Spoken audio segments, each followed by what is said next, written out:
నమస్తే Gopi sir. Thank you. Me coaching వల్ల ఈరోజు నేను ఒక ఉన్నతమైనటువంటి ఒక మంచి ఫీల్డ్లో ఉన్నాను. మీతోటి నేను పని చేయడము నాకు ఎంతో గర్వకారణము. అది కూడా మీరు ఒక్క రూపాయి ఛార్జ్ చేయకుండా, అది అసలు నీకు నాకు ఎటువంటి సంబంధమే లేదు. నాకు ఎవరో ఒక వ్యక్తి ద్వారా, అంటే నా అప్లైనర్ ద్వారా, అంజయ్య ద్వారా నేను మీ ఒక చిన్న డెమో చూసి, అరే ఈ సార్ ఇంత చెప్తున్నాడు, సరే చూద్దామని అనుకున్న సందర్భంలో మీ దగ్గర నిజంగా సార్ నేను నేర్చుకున్నట్టు, నేను మాస్టర్ చేయలేను సార్. ఇప్పుడు 6 నెలలు అవుతుంది మీతో నేను జర్నీ చేస్తూ ఉన్నా ఆల్రెడీ. కానీ మీరు ఇచ్చినటువంటి సబ్జెక్టు నా నిజ జీవితంలో ఎవడు కూడా ఇవ్వలే, అంటే ఎక్కడ కూడా ఎవరు ఇవ్వలే. నా గురువులు కానీ, తల్లిదండ్రులు కానీ, నా ఫ్రెండ్స్ కానీ, నేను ఎక్కడ చూడలే. వాస్తవానికి ఏంటంటే మీరు ఎంత ఫ్లెడ్జ్గా చెప్తున్నారంటే, మీరు ఒకరికి హెల్ప్ చేయాలి, అందరికీ ఆయుర్వేదం ఇవ్వాలి. ఇందులో మనం చేస్తుంది బిజినెస్ కాదు కదా. మీరు చేసేది ఏంటంటే, మనం చేసే కర్మ సిద్ధాంతాలు, ఏదైతే మనం చేసుకున్న పాపపుణ్యాలను తొలగించుకోవడానికి మనం ఏం చేసినా కూడా జనాలకు మంచి చేయాలనే ఆతృతతోటి కదా సార్. ఇంత కష్టపడి ఇన్ని క్లాసులు చెప్పడము, ఎంత ఓపిక ఉండాలి సార్. ఓపిక మీకే సాధ్యం సార్. అది నిజంగా నాకు మీరు ఇచ్చిన ఈ 6 నెలల ట్రైనింగ్లో నేను నా జాబ్ కూడా మానేసిన. నా బాస్కి ఒకటే చెప్పిన, నువ్వు కావాలన్నా నేను కావాలన్నా తెలుసుకోవాలన్న మాట మాట్లాడుతున్నా. అంటే ఈరోజు ఎంత కాన్ఫిడెన్స్ అంటే, ఇప్పుడు నేను నిజమైన ఒక మనిషిగా, నిజమైన ఒక పౌరునిగా, నేను ఒక గోపి సార్ స్టూడెంట్గా, ఈరోజు నేను ఏ పని చేసినా మీ డైలాగ్ అందులోనే ఉంటుంది. ఏది చేసినా అది మీరిచ్చినదే ఈ భిక్ష. కానీ మీ ఇచ్చినటువంటి ఏ ట్రైనింగ్ ఎక్కడా కూడా ఫెయిల్ కాలేదు సార్. ప్రతిదీ అప్లై చేస్తూనే ఉన్నా, ఇంకా చేస్తూనే ఉన్నా. కానీ మీ దగ్గర ఉన్నటువంటి నిర్మలంగా అసలు ఎంత మంచి కాన్సెప్ట్ మీకు ఆ దేవుడిచ్చిండు, అది మీకు ఎట్లా వచ్చిందో ఆలోచన నాకు తెలియదు. కానీ నేను పడ్డ కష్టాలకు మీరు నాకు పరిచయం కావడానికి చాలా అసలు నేను నా హార్ట్ఫుల్గా చెప్తాను సార్. ఇక నేను వేరే విషయం చెప్తాను, మైండ్ బ్లోయింగ్. మీరు ఏ కోచింగ్ ఇచ్చిర్రు, ఇన్ని చేసిండ్రు, ఏది చేసినా మీరు ఇది మా అందరి మంచి కోసం. అసలు ఎంత అద్భుతం అంటే, ఇంత మంచి మా ప్రోగ్రామ్స్ అన్నీ ఇచ్చి మా లోపట ఉన్నటువంటి ఏదైతే ఉన్నాయో ఆ స్కిల్స్ అన్నీ మాకే తీసి మీరు ఇవ్వడము చాలా అద్భుతం సార్.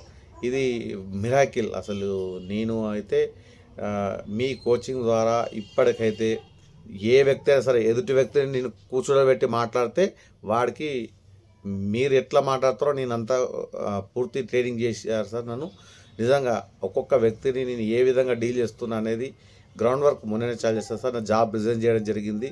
మీ కోచింగ్ విన్న తర్వాత నేను జాబుకు అమ్ముడుపోవడమైంది. నా వల్ల వాడు పొద్దున్న లేస్తే ఈ ఉండడమేంది, మీరు చెప్పింది వాస్తవమే. హార్ట్ఫుల్గా మనం పోతలేము. అది పొద్దున్న లేచి సోమవారం లేచి పొద్దున పోవాలంటే అదొక భయం, అయ్యో అయిపోతుంది టైం అని చెప్పేసి. నిజమే, 40 ఏళ్ళు సంపాదించడం 40 లక్షలు లేవని చెప్పారు, you are utter flop candidate అని చెప్పేసి. నిజంగా ఎంత అద్భుతం సార్. ప్రతిదీ ఒక క్లాస్ అని కాదు, మీరు ఏ క్లాస్ చెప్పినా నేను ప్రతిదీ నోట్ చేసుకోవడం, బుక్ చేసుకోవడం, దాన్ని అప్లై చేయడం చాలా చాలా చాలా చాలా అసలు చేసుకుంటూ వెళ్ళాను. అయినా కూడా మీరు వచ్చేటువంటి ఎంత అంటే నేనైతే నమ్ముతున్నా సార్. నేను జర్నీ చేయాలని ఫిక్స్ అయిపోయి ఆల్రెడీ జాబ్ కూడా మానేసిన. నేను ఇప్పుడు ఆల్రెడీ చేస్తూనే ఉన్నాను. మీరు అంటే నేను ప్రతిదీ లోగోని పెడతలే సార్. నేను కావాలనే నేను కింద నుంచి నేను కూడా మీరు అట్టడుగు స్థాయి నుంచి వచ్చి మీరు గ్రౌండ్ వర్క్ చేశారు. ఆ విషయం కూడా నాకు చాలా నచ్చింది. ఎందుకంటే నేను ప్రతి విషయంలో నేను పాత జాబులు చేసినప్పుడు కానీ, అంతకుముందు చేసిన బిజినెస్లు కానీ, ప్రతిదీ నేను ఆల్రెడీ నేను కూడా గ్రౌండ్ వర్క్ వచ్చాను సార్. నేను ఉన్నత స్థాయిలోనే నేను ఉండడం జరిగింది. కానీ అక్కడ నా శ్రమ దోపిడీ అనేది జరిగింది. అక్కడ చాలా అదైంది. నేను కూడా ఇప్పుడు కింది స్థాయి నుంచే నేను వర్క్ చేయాలనుకుంటున్నాను. డైరెక్ట్గా నేను లీడర్ కావాల్సిన అవసరం లేదు సార్. నాకు లీడర్ కావాల్సిన అవసరం ఉంటే అది మీరు ఆల్రెడీ ట్రైన్ చేసేసారు, నేను ఎప్పుడో లీడర్ అని నేను అనుకుంటుంది. అది నేను అనుకోవడం కాదు, నాకు 10 మంది నాకు చెప్పాలి. నేను అనుకోవడం గొప్పతనం కాదు. అది మీ హార్ట్ఫుల్గా మీ అందరితోటి నేను అనిపించుకోవాలి. మీరు ఎప్పుడైతే సిపి అనుకుంటున్నా అని మాతో చెప్పిస్తున్నారో, అలా నేనని ఎప్పుడు అనుకున్నప్పుడు అప్పుడే నాకు no recommendation, no dialogues, no, నేను ఎక్కడ కూడా కాంప్రమైజ్ కాదు సార్. జీవితంలో నేను ఒక్కసారి ఫిక్స్ అయినంటే మైండ్గా నా గురించి నువ్వు ఎక్కడ అంటే ఎవరు నా గురించి తెలిసిన వాళ్ళు మాత్రం నేను ఎంత జెన్యూన్గా ఉంటానో తెలుసు. నేను హార్ట్ఫుల్గా నేను వర్క్ చేస్తా అంటే నేను వర్క్ చేసే విధానం ఎట్లుంటుందంటే చేసిన ఒకసారి దిగిందంటే అది అయిపోవాలంతే. అది ఎన్ని రోజులు కానీ నాతోటి నన్ను నన్ను నన్ను నమ్మి నన్ను నా మీద ఆశలు పెట్టినందుకు నాకు మీరు ఈ కోచింగ్ ఇచ్చి నన్ను ఇంత నన్ను ఈరోజు మాట్లాడిస్తున్నారు అంటే దీని కారణమంతా Gopi sir. Thank you very much sir. నిజంగా చెప్తున్నా, అసలు ఎంత ఈ కలియుగంలో నాకు తెలిసి అసలు ఎవ్వరు లేదు సార్. ఎవడైనా సరే అంత కమర్షియలే. కానీ మీరు ప్రతిదీ నిలబడి చెప్తున్నారు, కూర్చోబెట్టి ఇది కాదు ఇది చెప్తా ఉన్నారు, నోట్ చేసుకుంటున్నాను. కానీ అప్లై చేయడానికి కొంచెం సమయం అన్నది కొత్తగా కాబట్టి కొంచెం జరిగింది నాకు. కానీ అయినా తప్పలేదు సార్. ఈ 1 మంత్ మాత్రం నేను చాలా అసలు బయటకు వెళ్ళాను, గ్రౌండ్ వర్క్ చేశాను, హోమ్ మీటింగ్స్కి వెళ్ళాను. ఎంత అద్భుతంగా అక్కడ ఉన్నటువంటి ప్రతి వారికి వాళ్ళు వేసే క్వశ్చన్కి ప్రతి దాని దగ్గర సమాధానం ఉంది, వాళ్ళకి సమాధానం దొరకలేదు. అంతే మీరు ఎంత నన్ను తయారు చేస్తే ఈ వజ్రాయుధంగా తయారైపోయింది. దీన్ని ఇంకా నేను తయారు చేయడానికి నేను సిద్ధంగా ఉన్నాను.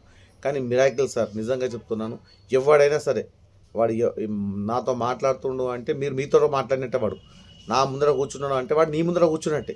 అంత పూర్తి ట్రైనింగ్ నాకు ఇవ్వడం జరిగింది. నేను ఇప్పుడు ఏ వ్యక్తి అయినా సరే, వాడు ఎటువంటి వ్యక్తి అయినా మనతోటి నేను అలా గోలంగా అంటే వానికి సమాధానం ఏ విధంగా చెప్పాలి, ఎట్లా చెప్పాలి, చెప్తే వాడు ఏ విధంగా వింటాడో, వాడి మైండ్ సెట్ ఏందో, మీరు ఎట్లా చేస్తున్నారో అది మీరంతా మాకు నేర్పిన విద్య. మాకు సొంతంగా వచ్చిన తెలివితేటలు అని అంటలేను. మాకు ఏ ఉన్నా దాన్ని మీరు రుద్ది స్థానపడితేనే కదా సార్ ఇంత దూరం వచ్చింది. నిజంగా ఒక అద్భుతం ఇది, నేను wonder. Okay, thank you very much Gopi sir. మీకు ఎంత చెప్పినా తక్కువనే. Thank you very much Gopi sir. మీరు బాగుండాలి.